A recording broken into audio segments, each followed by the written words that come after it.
Thursday, June 15th, market analysis, Stan Ehrlich. I always start out with the stock market indexes and the S&P 500, and I'm warning you, this market's gotten too strong, too fast, too quick, and is very overbought. So overbought, I'm going to show you some historical relationships that are very important. I know how enthusiastic people can get. I've been doing this. I've been involved in the market for 52 years. So this is the kind of condition that beginners, neophytes, get too enthusiastic about, too excited about, and end up buying the high of a rally or extremely close to it and get caught and get out on the low of the break. You have to wait till the market has some sort of downside correction. It's frustrating. I'm well aware of that. Here we go. The relative strength index at the moment is almost at 87, 86.80. We are almost at the high of the day and almost at the high of the highest high since April of 22, well over a year, 14 months. This last rally has been overbought twice now, several days, and only about 2 or 3 have not been overbought in the last approximate week and a half.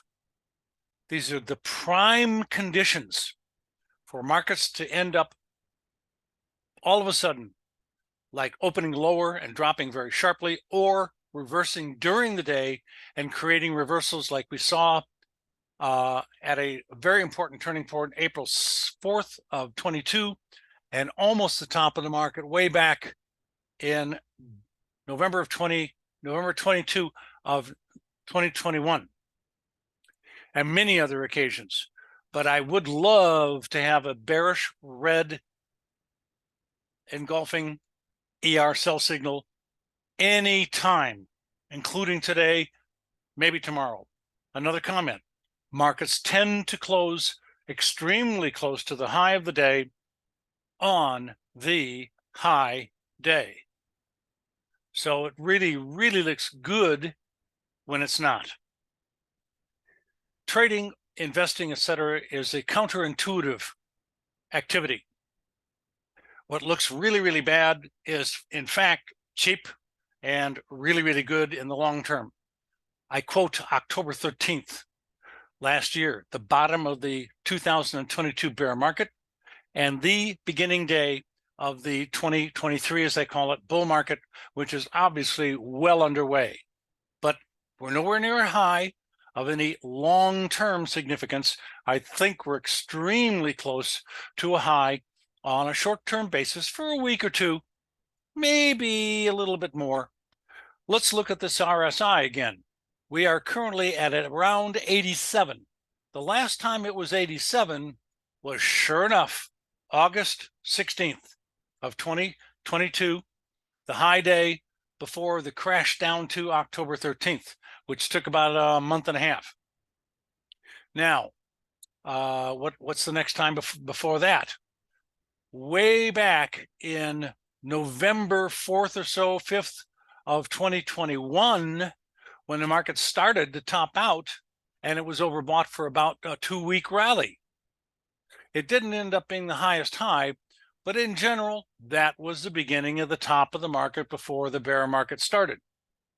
And there's innumerable examples historically, and the exact opposite happens at bottoms.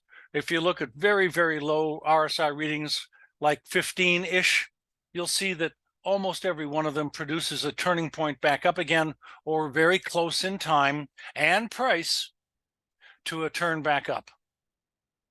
Now, so I've spoken my piece. I think it's very dangerous to get long at this particular point. I would not. In fact, I'm looking for sell signals, but not for any major bear move, just a minor downside correction to where?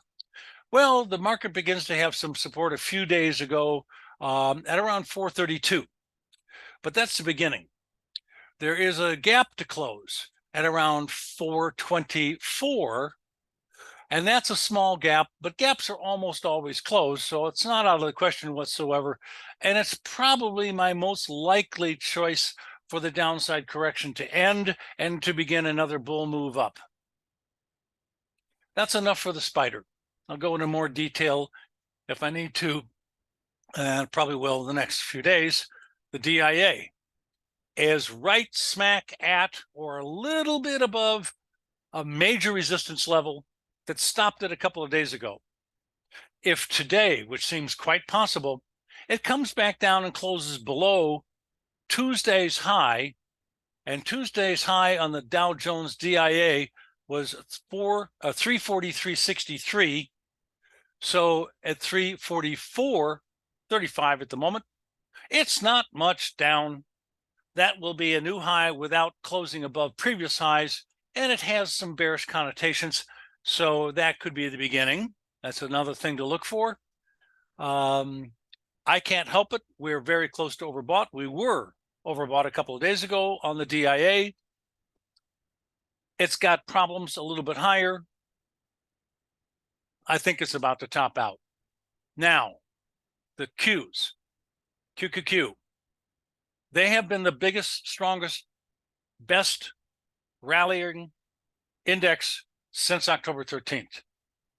It had a head and shoulder bottom with a minimum upside objective that has now been surpassed by a couple of weeks in a substantial amount. That was at 346. I forecasted that months ago, and now we're at 368. And I keep saying the word minimum, and of course it's gone further than the minimum upside objective. I had a bearish engulfing a few days ago, didn't work, but sometimes these are part of a topping out process, and I don't mean to imply a major top, I mean a minor one.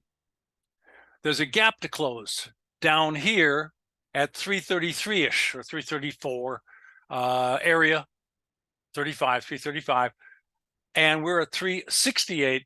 So I will not be surprised if we drop down about 30 points. I think this break I'm fully expecting to happen at any time could be about a 2 or 3 week time frame, and then new highs for the whole trend. This is June. We've got the rest of June, July, August, and maybe into September before I'll be talking about major tops of any particular significance, I hope. And that would be the beginning of a break into the October lows, which last year worked the best I've seen in decades, and I've been at this 5 decades. All right. And I've researched the October lows for several decades. Now, and it's a very reliable seasonal tendency. Don't ask me why it happens. It just happens. And if you know that and you start to see it again, hey. So overbought, getting close to resistance, dangerous as hell to be buying up here, looking for a downside correction on the QQQ. And that's about it for the stock market indexes, except I have to comment about the Russell 2000. I don't always bring it into the picture, but Tuesday of this week, we rallied up into a resistance area, that green zone here. The next day, yesterday, we had a bearish engulfing ER official sell signal, period. We've come up into the range where you would expect it to stop rallying into approximately the middle of the range of the bearish engulfing of yesterday.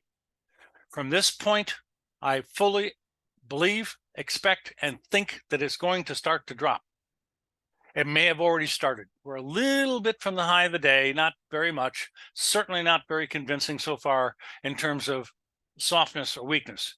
There is also, like all 3 other indexes, a gap to close below the market down at 176.30-ish. So I've got a large variety of reasons to believe the indexes are about to turn back down again. I can't say it more fanatically. All right, let's look at the futures. We got some stuff that's very interesting. We're going to start out with the S&P E-mini, which is a futures contract, but also an index like the S&P, of course. And it's got the same commentary. Look what we're doing with the E-mini. We're right smack dab at the high that was made last August 16th, a resistance spot. Perfectly at it. So close I can't even tell on the chart. There's hardly a gap. Now, again, support doesn't really start until approximately 4,300, and a little bit lower it gets much better. So a correction in general. Let's look at the next chart, bonds. Actually, it's the 10-year notes. My bonds are out of sequence. Just 1 second. I can fix that. And click bonds. Good. Now, we have almost a bullish engulfing, but I'm not getting a green buy signal because it wasn't oversold. But I love bullish engulfings. I've been watching them for 30 years or so. Back in 1980s is about the time frame that Japanese candlesticks became popular in the United States, and it's mostly because Windows became color. The early Windows versions and the early Apple computers and stuff were all green screens or black and white. I had 2 of them, one in the office, one at home, since 1977. Okay. Resistance ahead, just above, I think is going to get broken very soon. And the important level is, again, 135. Closing above 135 in the bonds is going to start, I believe, a huge long-term rally. We bottomed out with a small double bottom way back in October, November of 2022. And the resistance area developed with a profound ability to stop the market several times, which really proves it's very important. So the next time we get up above that area, stay above it on a closing basis, and maybe for another day or two, it probably will continue to trend a lot higher. That means rates are going to go down. It may take another month or two, but remember, markets move on expectation and reverse on realization. One of my favorites. And that's what's going to drive this bond market higher, actually a bit before actual rates start to drop that much. 10-year notes, I hope. That's good. Same commentary here. Same commentary. Prices are different, but everything else is pretty much the same. And I do want to point out that the bonds, going back to the bond chart here, has held really nicely 1, 2, 3, 4, 5 times now in the last month and a half, that bull trend line. A great example of what trend lines are supposed to do. Back to notes, not quite testing its trend line, but still holding and starting to come back up. Same commentary. Energies, heating oil, new highs for the last couple of months. Now in a resistance area, not yet overbought. So I think it's got a little bit more strength here, maybe up to 2.5, but I'm not bullish yet. We've got a major bear trend line, with a bearish engulfing being one of the turning points, pivot points, and it's a perfect example of what the system can do. January 23rd, bearish engulfing, and a couple of days later, another complementary. Excuse me. We had the top of the market almost to the day back in November 8th, and we did again have the top of the market back on June 17th of 22. Oh, there it is again. Top of a huge rally and a huge break afterwards, March 9th of 22. These red and green bars are frequently major turning points, and if they're not major, they're often minor. And we do have our failures, but we always have a stop immediately upon getting into the trade. This is an automated trading system, 100%. There are no ifs, ands, or buts about it. You either follow the system or you don't. Now, you could use it if you wanted for a guideline, but then you have a choice of using our stop that's automated or your own or some variation. Enough said on that. Crude oil, a little strength at resistance, bear trend. I think it's going to turn down and break below 65 in a closing basis and start another huge move down. Natural gas, a nice rally, but not quite at resistance. It could come up a little bit more and still not change the bigger picture. Looking for new lows soon. Next, gold. This is interesting. Markets that make new lows for months and breaking a support range for the last 1 month, and then turning around and turning back to higher on the day and almost a bullish engulfing, is a sign that the market is bouncing off of support or broke it. And I call this is like a ping pong ball being pushed underwater and let go. It didn't want to stay down there and pop right back dramatically. So I'm a little friendly now on gold for a short period of time, but it's got to close above 2002 in order to have any significant bullish extension above that level. it's basically still a bear move, in my opinion. Now, it's trading for the last couple of days completely below the old bull trend line, so that's pretty much a moot point now. That trend line is probably no good. Next, we have the silver market, and it's already showing similar activity, but we never made a new low. Silver dropped down for a new low for a week or two, and that's no big deal. It's not a new low for months like gold. Going back to gold real quick, that new low in gold is a new low since March, 3 months. Silver, a week and a half. The bottom, yep, bullish engulfing, ER buy signal, and the two tops are, yep, bearish ER sell signals on the highs, and yep, back here on March 10th, we have a bullish engulfing at the bottom of the break. What can I say? Next, we also picked the bottom of the platinum market, late February 27th. We have today, a brand new bullish engulfing buy signal. Now, the day's not over. You have to stay higher than the previous close in order to maintain a legitimate signal. Whether it ends up working or not, it's still a signal. Not every signal works, but we do not stick around for large losses. We do not procrastinate. That is what the neophyte investor, trader, scalper, whatever you want to call them, classic major mistake. That's how you get in big trouble. So our stops are the little yellow dots, but they move very quickly. In fact, this signal, ER1 is already making money. ER3 wants to buy it in the next few days. We'll see what happens. I'm turning bullish on platinum. I'm already friendly on silver because of the reversal weeks ago. And gold is showing signs of turning up. Even though it made a new low for 3 months, it's still coming around quickly and substantially and might end up with a bullish engulfing at the end of the day. So precious metals are looking really good at the moment. Next, we've got high-grade copper. It's getting a little overbought. Today's the first day, just barely got up to my overbought levels. I learned RSI and stochastics from Wells Wilder and George Lane themselves. They've passed on, unfortunately, but I'm that old. And I was lucky enough to learn from the originators of those very popular technical analysis tool. Both are oscillators, and they are very similar, but slightly different stochastics and RSI. But I love RSI a little more than George's stochastics. Now, new high close likely, but in overbought condition. It could go up a few more days.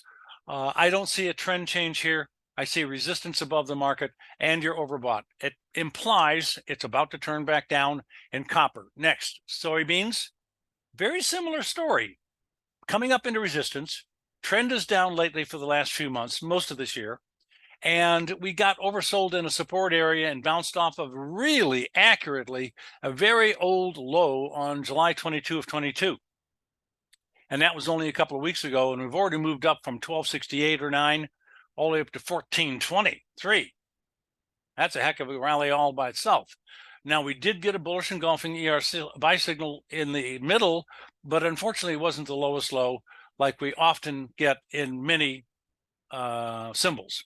Now, next, we're a little overbought on the soybean oil and touching a resistance level. This could be a high day. We are 84 plus on the RSI, which is a very high level and has historically produced turning points. Whether we get an ER sell signal or not, it is very overbought at resistance, and those are two very important features to watch for. I think bean oil is about to turn down.